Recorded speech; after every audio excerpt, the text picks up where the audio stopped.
Well, breaking news, Bernadette Spofforth, she was the 55-year-old woman who first shared the fake Southport suspect killer rumour online, who was arrested. Well, now she has been released. And just to be clear, she wasn't the first person to... This is a breaking news story, so she wasn't the first person to share this information. She was one of them. She's one of 5,000 people that shared this information. This was when there was speculation initially that the Southport stabber at the Taylor Swift event had come across on a boat. Yeah. There was a suggestion that he was known to Secret Service, that he was on the mental health watch list in Liverpool. Bernie shared this information. It got picked up by some papers. She deleted it 2 hours later when she found out this was misinformation. And she was cooking the tea at home and she got a knock on the door and arrived 3 police officers, 3 cars and a meat van. Slightly over the top. To take her out and arrested her, put her in a cell for 36 hours. She's just released a video, just this minute, to bring people up to speed. A lot of people follow her online and she's very popular. This is what she said.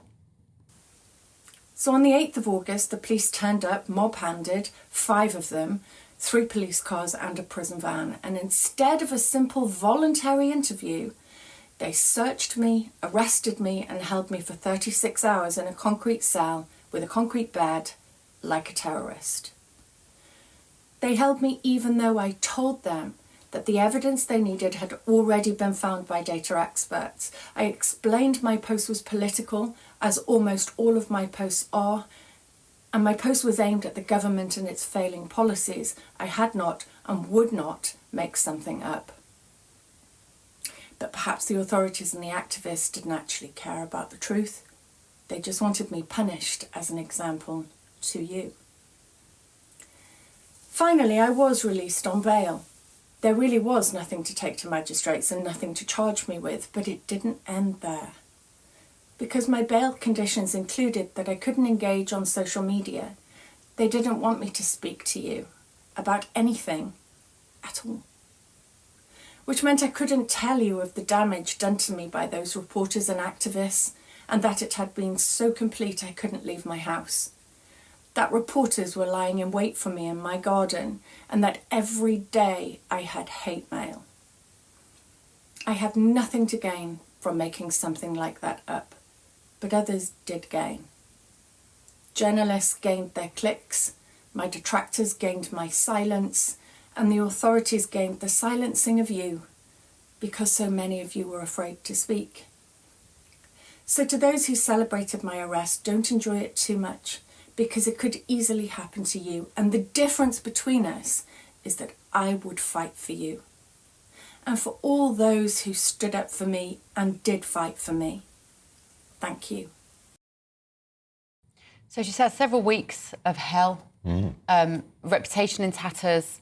And she said, I didn't check the source. It actually came from what looked like a verified news source in America, something called Channel 3, which has since been taken off air. You can actually trace it back to India and to Pakistan, originally where this came from. It's an extraordinary case, but at the heart of it is this idea of free speech, actually, and whether you should be treated like that for posting something online that you get wrong. And how many police officers went into her house? I think she said 3 police officers, and there was 3 police cars and a meat wagon, I think, turned up. And yes, she was held as long as she possibly could, had all her devices seized, and has had her devices seized for weeks while they went through everything. Because she's such a diligent researcher normally, I do know Bernadette Spofforth. I don't mind admitting that I feel quite strongly about this, also because she is a friend. Because she's so diligent normally in her research, she normally goes to the primary source. That was why it was so unusual for her to get it. She said, I did it, and then I went in the garden. I posted it, and then I went and did some gardening. I sort of forgot about it. But then she took it down when she realised it was inaccurate. 2 hours later, she went, oh, this is misinformation. Yeah. And she took it down. We don't know how much of it is still misinformation. We still don't know if the killer was known to mental health services in Merseyside. And anyway, we couldn't get into that anyway because there's charges, so we couldn't talk about it. I do think there's an irony about this as well, because on the front page of The Sun today, they've done some really good work. On the back of Hugh Edwards not going to prison, they revealed that only 1 in 5, it's always men, by the way, who watch those sort of images of children as young as 7 have been sent to prison. 1 in 5? 1 in 5, which means that filthy, disgusting trade continues to prosper and flourish. Just extraordinary. Because men are not being sent to prison. They've got to change the guidelines. They've got to change the sentencing rules, because I still think Hugh Edwards should be banged up. Yeah. Now, a lot of you won't know Bernie.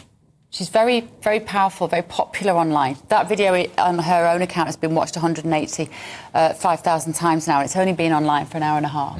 And she just really makes the point on that this is about free speech, and it is about the fact that even though she got some information wrong on speculation at that point as to who had committed those atrocities on those children at the Taylor Swift dance class, that response, I think we can all agree, was disproportionate. Yeah, of course it was. And we have to contrast it with what we saw in the courts this week when Hugh Edwards walked free from court, in my view, suspended jail sentence of 6 months. We now learn that in the last 9 months, 27 paedophiles who watched over 1 million images of children, some as young as 7, 6, younger, some, in fact, looking at images of 2-year-olds. Being sexually exploited. Not one of those paedophiles went to prison.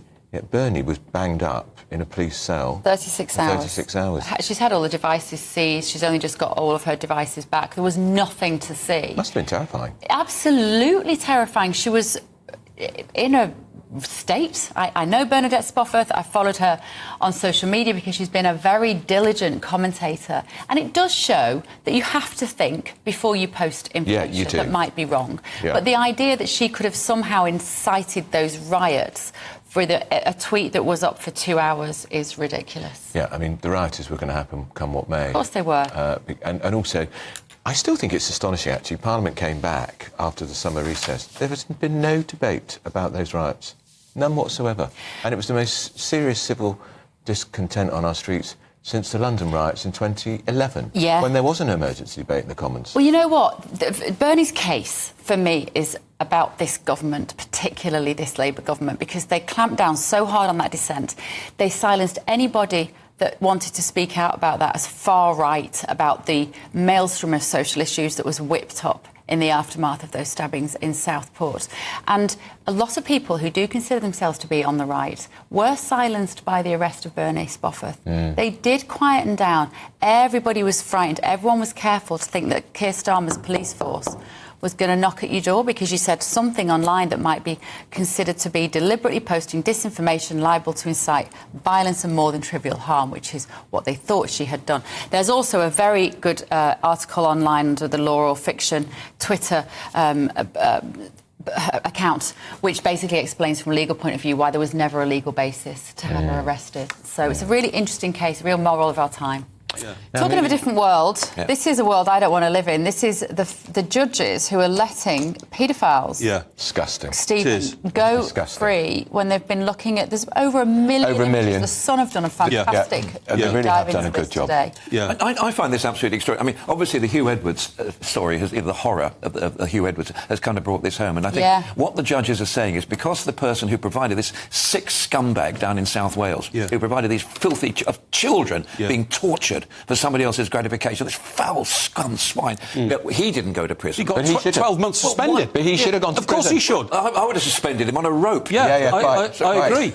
Yeah, he should have gone to prison, which is why Edwards was not going to go to prison. Exactly, but the whole of the legal world need to look inside themselves, because yesterday I saw a guy called Sir Ken MacDonald, former DPP in a Tory government. His actual quote was, in legal terms, this is about what should be expected for somebody who's committed these sorts of crimes.